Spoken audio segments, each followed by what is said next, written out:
ಇನ್ನು ಲೋಕಸಭಾ ಚುನಾವಣೆಯ ಕರ್ನಾಟಕದಲ್ಲಿನ ಮತದಾನಕ್ಕೆ 5 ದಿನಗಳು ಮಾತ್ರ ಬಾಕಿ ಇದೆ. ಪ್ರಚಾರದ ಭರಾಟೆ ಜೋರಾದ ನಡುವೆ ನಾಯಕರ ಮಾತಿನ ಕಾಳಗ ಕೂಡ ಜೋರಾಗ್ತಾ ಇದೆ. ಮತದಾನದ ಭೂಮಿಯಲ್ಲಿ ಬಂಡೆ ದಳಪತಿ ಮಧ್ಯೆ ಒಕ್ಕಲಿಗ ವಾಗ್ಯುದ್ಧ ಜೋರಾಗಿದೆ.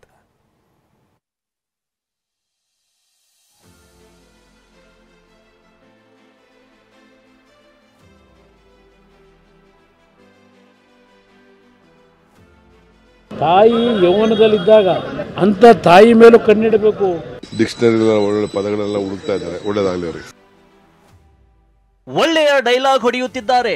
ನೀಚ ಎಂದ ಎಚ್ಡಿಕೆಗೆ ಡಿಕೆ ತಿರುಗೇಟು. ಡಿಕೆ ಪರಮ ನೀಚ. ತಾಯಿ ಬಗ್ಗೆ ಅನುಮಾನಿಸುವ ನೀಚನ ಬಗ್ಗೆ ಚರ್ಚೆ ಮಾಡಲ್ಲ.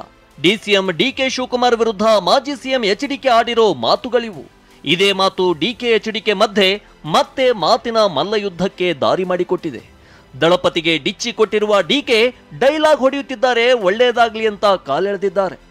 ತಾಯಿ ಯೌವನದಲ್ಲಿದ್ದಾಗ ಅಂತ ತಾಯಿ ಮೇಲೂ ಕಣ್ಣಿಡಬೇಕು. ಬೆಳಗ್ಗೆ ಮನೆ ಬಿಟ್ಟು ಹೋದರೆ ರಾತ್ರಿ ಮನೆಗೆ ಬರೋದ್ರಲ್ಲಿ ಅವ್ರು ಏನೇನು ಮಾಡಿರ್ತಾರೆ ಅಂತ ಹೇಳಿ ಕಣ್ಣಿಡಬೇಕು ಅಂತ ಹೇಳಿರ್ತಕ್ಕಂಥ ಅಂಥ ಪರಮ ನೀಚ ಎತ್ತು ತಾಯಿನೂ ಡೌಟ್ ಪಟ್ಕೊಂಡು ನೋಡಬೇಕು ಅಂತ ಹೇಳಿ ಅವ್ರು ಒಳ್ಳೆದಾಗಲಿ. ಬಹಳ ಚೆನ್ನಾಗಿ ಒಳ್ಳೆ ಮಾತುಗಳನ್ನು ಆಡ್ತಾ ಇದ್ದಾರೆ. ಒಳ್ಳೆ ಡೈಲಾಗ್ ಎಲ್ಲ ಫಸ್ಟ್ ಒಳ್ಳೆ ಡಿಕ್ಷನರಿ ಒಳ್ಳೆ ಪದಗಳೆಲ್ಲ ಹುಡುಕ್ತಾ ಇದ್ದಾರೆ. ಒಳ್ಳೆದಾಗಲಿ ಅವರಿಗೆ. ಸರ್ಕಾರ ಸರ್ವನಾಶ ಎಂದ ಎಚ್ಡಿಡಿಗೆ ಡಿಕೆಶಿ ಟಾಂಗ್. ಲೋಕಸಭಾ ಚುನಾವಣೆ ಆದ ಕೆಲವೇ ತಿಂಗಳಲ್ಲಿ ಈ ರಾಜ್ಯದಲ್ಲಿ ಈಗಿರ್ತಕ್ಕಂಥ ಸರ್ಕಾರ ಇರೋದಿಲ್ಲ. ಗೊತ್ತಾಗ್ತಾ ಇದೆ ನನಗೆ ಅವ್ರು ಏನೇನು ಮಾಡಿದ್ರು, ಮತ್ತೆ ಏನು ಮಾತಾಡಿದ್ರು, ಅವ್ರ ಜೊತೆಲಿರೋರು ಏನು ಮಾಡ್ತಾವ್ರೆ, ಇನ್ನೊಬ್ರು ಏನು ಮಾಡ್ತಾವ್ರೆ ಎಲ್ಲ ನಮ್ಗೆ ಅರ್ಥ ಆಗ್ತಾ ಇದೆ. ಈಗ ಸದ್ಯಕ್ಕೆ ಅವ್ರ ಪಾರ್ಟಿ ಬಿಜೆಪಿ ದಳದ ಎರಡೂ ಏನಾಗ್ತದೆ ಅಂತ ಎಲೆಕ್ಷನ್ ಆದಮೇಲೆ ಅವರೇ ಉತ್ತರ ಕೊಡ್ತಾರೆ. ನಾನೇನು ಉತ್ತರ ಕೊಡಬೇಕಾಗಿಲ್ಲ. ಸಿದ್ದರಾಮಯ್ಯ ರಾಜಕಾರಣಿಗಿಂತ ಭವಿಷ್ಯಕಾರರಾಗಿದ್ದಾರೆ. ಸಿಎಂ ಕಾಲೆಳೆದ ಎಚ್ಡಿಕೆ. ಮಂಡ್ಯದಲ್ಲಿ ಮಾತನಾಡಿದ ಸಿಎಂ ಸಿದ್ದರಾಮಯ್ಯ, ಪೂರ್ವದಲ್ಲಿ ಸೂರ್ಯ ಹುಟ್ಟೋದು ಎಷ್ಟು ಸತ್ಯವೋ ಕೈ ಅಭ್ಯರ್ಥಿ ಸ್ಟಾರ್ ಚಂದ್ರು ಗೆಲ್ಲೋದು ಕೂಡ ಅಷ್ಟೇ ಸತ್ಯ ಅಂತ ಭವಿಷ್ಯ ನುಡಿದಿದ್ರು.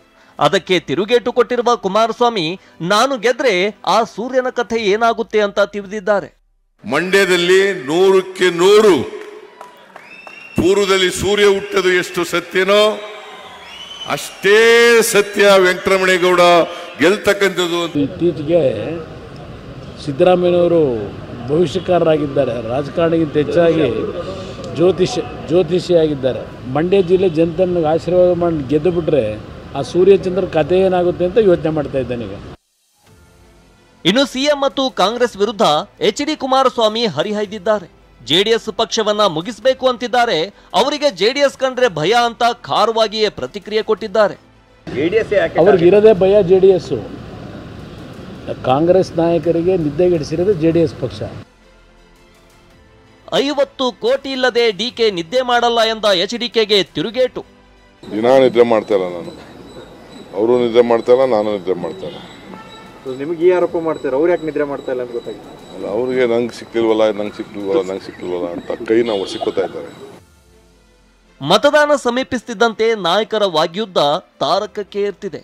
ಅದರಲ್ಲೂ ಡಿಕೆ ಎಚ್ಡಿಕೆ ನಡುವಿನ ವಾಕ್ಸಮರ ಮತ್ತೆ ಮುಂದುವರೆದಿದ್ದು ಲೋಕ ಅಖಾಡ ರಂಗೇರಿದೆ. Bureau report, TV9.